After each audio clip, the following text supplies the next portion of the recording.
was a horse nut, as Mrs. Combs was, and that was the great affinity that we had. She was a master at teaching as well. She had not only a wealth of stories about what her career with horses had been and what her family's career had been, but also in being able to pass things on. It was kind of a strange situation. Mrs. Combs loved kids. She loved children, was never able to have children herself. Her sister Sally had 5 children and didn't much care for them. They were her children, of course. She loved her children, but Sally didn't have much of an affinity with children.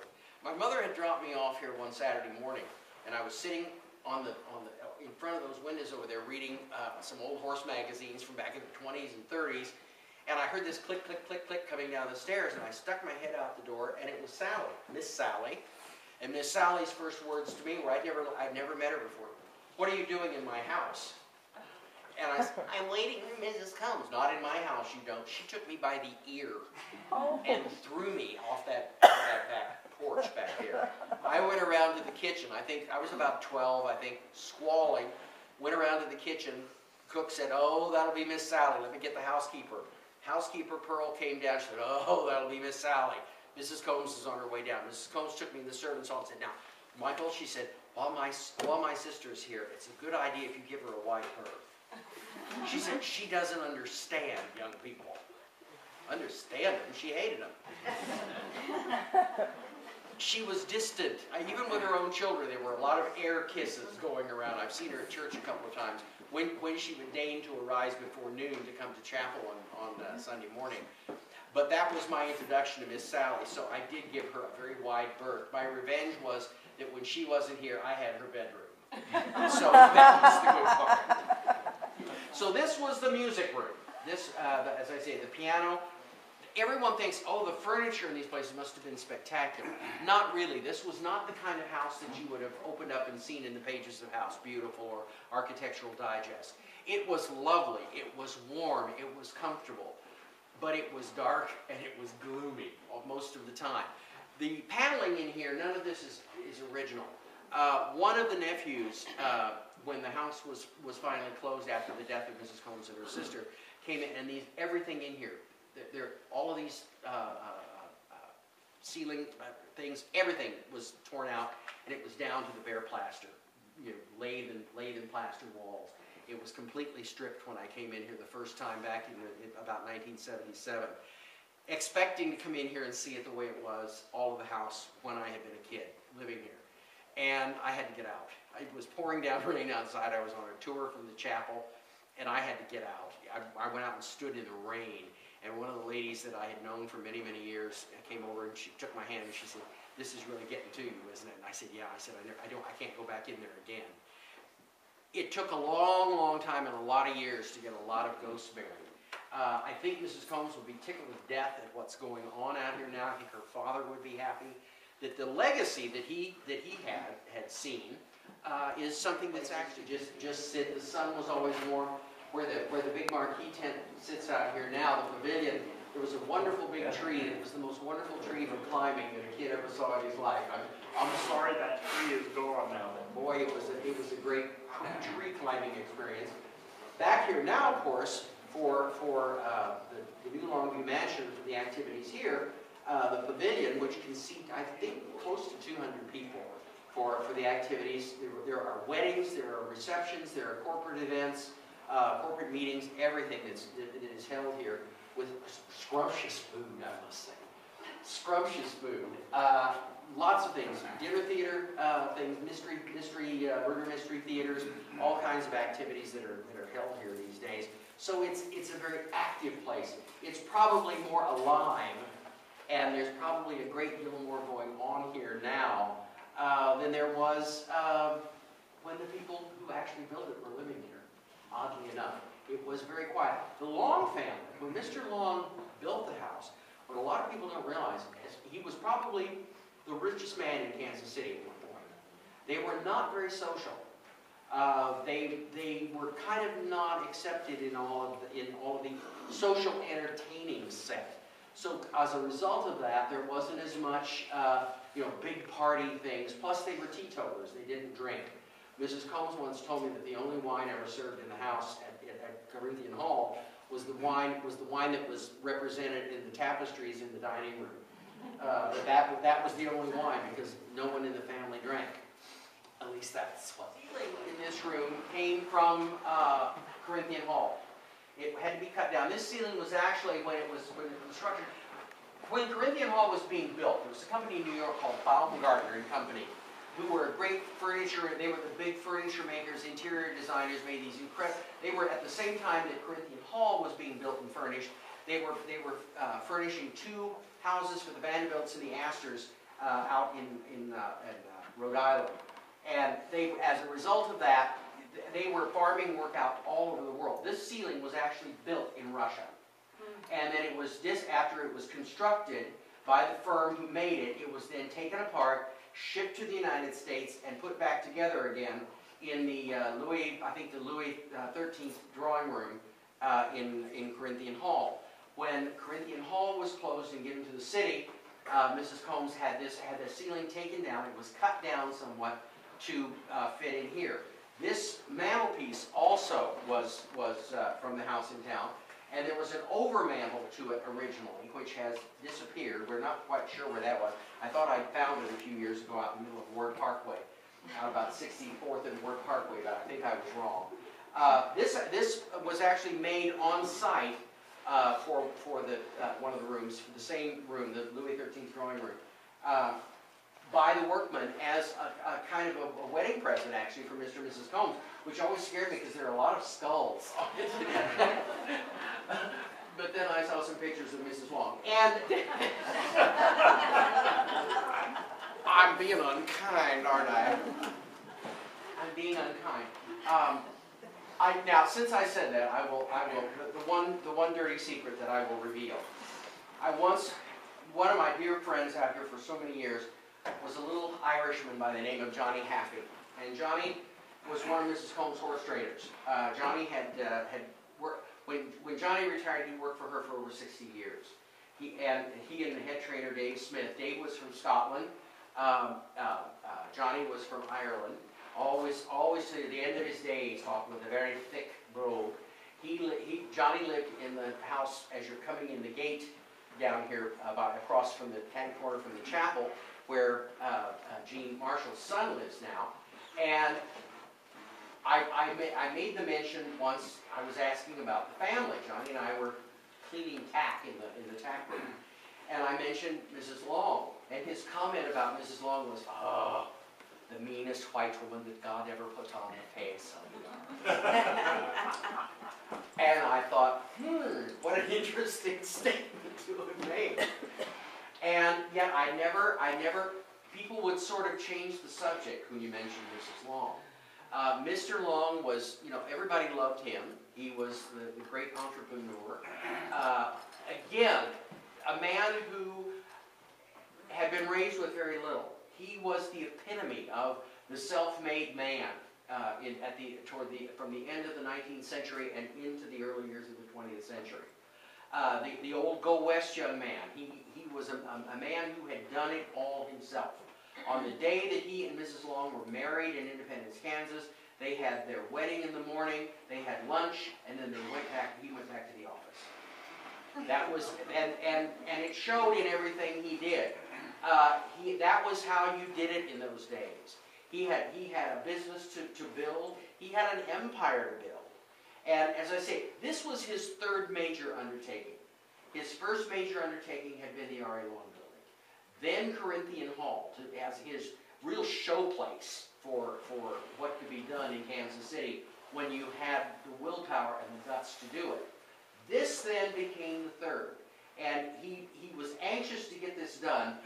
It was an interesting fact. Mrs. Combs told me that her father only spent 6 nights on this farm, living in the house. He had spent much more time. One of the earliest buildings finished was actually the boarding house. They called it the hotel, down in the working end of the farm for the unmarried men who lived here on the farm. And he used to like to go down there, even when this house was completed. He would go down there very often when he had come out here by himself. He would go down there for dinner with the working men in the dining room at the boarding house, and sometimes even stay there. He was kind of happy in that milieu. Maybe it took him back to his own roots and made him a little happier that way. But she said he only spent actually 6 nights in this house. His big thing was, remember the old Chevrolet ad, the fun is in the going? That was kind of what it was for Mr. Long. It was the adventure of the doing of it, more than the completion of it. That was the big thing for him. So consequently, by the time he had finished this, and the farm was really complete by 1917, and by 1917, Mrs. Combs had married Robert Pryor Combs, who was an old friend of the son of their minister, George Hamilton Combs, and she and Pryor then had left Corinthian Hall and had moved out here in 1917, where they spent the rest of their lives. So this for them was their home. Mr. Long's next project was a city, which was Longview, Washington.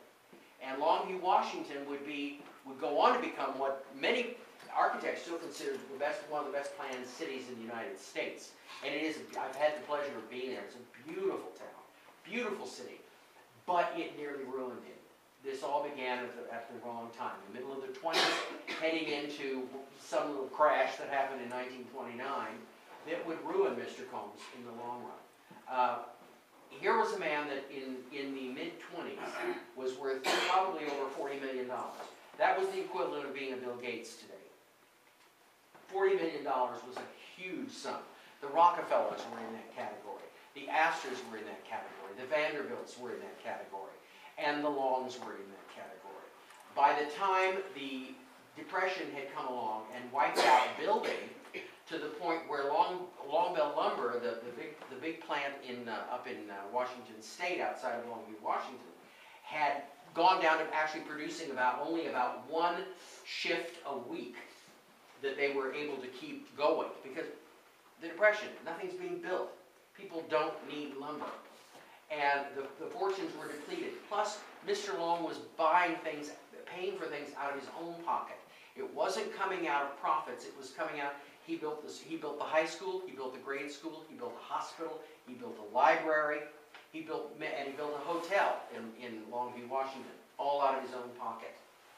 The money that he was giving away to churches, the money that he was giving away to charities was enormous. Some wag of a newspaper man once asked him when he was being interviewed, "Why do you give away so much of your money?" And he said, "Because it's my money." And he did do that. As a result of that, when he died in 1934, he was almost broke. The daughters split up by the time all of the debts were paid off. They split up a cash legacy of less than $300,000. The house in town was given to the city in order to avoid the death duties and the taxes. So it was both magnanimous and face-saving at the same time. They took everything they wanted out of it. Mrs. Combs went down to tag the things that she wanted to bring back. Became so upset that one of the grooms had to go out, bring her back, or take someone else out to drive her car back. And she never stepped foot in it again. She never went down to Corinthian Hall again, not even for the dedication. She spent the rest of her life here, dying in 1971. Her sister had preceded her by nearly a year. When Sally had been married to an admiral in the U.S. Navy, he was an ensign when they met and married. Very quickly, he became an admiral. Their wedding present was a 16-acre estate in Georgetown, outside of Washington, D.C., called Woodley, an estate built in the 18th century. It's a private girls' school now. Sally herself became one of the most prominent social hostesses in Washington, D.C. for many, many years. After his retirement, the admiral was commander of the Atlantic Fleet during World War II. They retired after that and moved to Pasadena. She sold her estate, Woodley, to help pay off her father's private debts in 1932. So, Sally, Mr. Long actually had a buyer for Longview Farm. He wanted to sell it to pay off some of his debts. The man Mr. Firestone, who owned Firestone Tires, wanted to buy Longview Farm. It would have given him enough money to pay off his private debt and also to have enough to buy another parcel of land to build Miss Lula another farm. And she wouldn't do it. That was the only contretemps that she and her father ever had. she got one of her famous migraines, took to her bed, and the subject was dropped. But to save face, she stopped showing horses during the Depression and she turned it off. And Mary had been rescued from the hog barn. There was a big hog breeding operation out here. And Mary had been rescued, and Mrs. Combs raised her, and she had her for about 3 years. And finally, her feet were cutting up the good carpets, and they were going to take her back to the hog barn where she wouldn't eat and was really starving herself to death. So they built her. She lived with the horses in the horse barn until she lived a long, long life until she died. But you can imagine, Mrs. Combs said the thing that really made her mind up that she should not have Mary in the house was the fact that she had some very, very fancy friends of hers from back east that were here for luncheon. And she said Hogan, her secretary, was taking all the dogs out the back, and all of them came, all these dogs came screaming down the staircase and out the back porch. And here come the Chihuahuas and the Bostons and Sheba and everybody else. And kaboom, kaboom, kaboom, kaboom, kaboom. The pig runs across the floor. And we're talking a pig that was about this big at this point, a big sow. And she said she could tell. No one said a word, but I knew from the looks on their faces. A lot of people forget about. There was a racetrack out here. This mural on this side shows the racetrack. It was a half-mile track. There was a lake back here that was dug by hand. The small lake back here was all dug by hand. Well, I say by hand, and mule power and horsepower in 1913. And the dirt that was taken out of that was shoved up to level out the half-mile racetrack. Then there were grandstands that were built, covered grandstands that would seat 1,500 people. There was a big two-story log clubhouse next to it, and those were actually used a great deal until the Depression. There were horse shows, there were races, all for charity out here. They were done to raise money for things like the ASPCA or Children's Mercy Hospital, and everybody out here had several hats to wear. The ladies at the chapel and the servants would put their little uniforms on and would have bake sales and would sell things, and they would raise thousands and thousands of dollars for various charities out here every year. So it was an ongoing thing.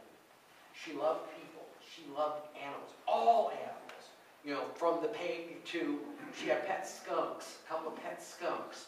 And the thing was, those skunks were never descended. Now, I don't know how many people would have the nerve to have a pet skunk around that had not been descended. Very few people. But if you treat them right, they won't spray you. But she had the most incredible affinity with animals of anyone that I've ever known. We'd drive around. She liked to drive around the farm in the summer when she was able. They'd hitch one or two of the horses to her little basket phaeton, and we'd drive around the farm. We've been down by the lake and stopped by the lake when anywhere from 6 to 10 deer would come up to her, because they always knew she had her pockets stuffed full of sugar and sugar cubes. And they would come up and she'd say, "Don't move, Michael." The horses would stand there like statues, and all of these deer would come up and stick their noses in, and she would stand there with her hands out, with the deer eating out of her hand. We would walk, much as we did a while ago, from the barn back here to the house for lunch some days, and things would come out of the woods. Raccoons. She loved raccoons, and the raccoons loved her. Raccoons would follow her out of the woods. And here we'd be down in the grass, giving sugar cubes to the raccoons and skunks and rabbits and just about anything else that would come out of the woods. Seen some pretty strange things come out of those woods. But to have that kind of an affinity, both with animals and with people, is a big heart and a kindness. It was. I think, had she been able to have children, I think it would have been a wholly different world. She loved children.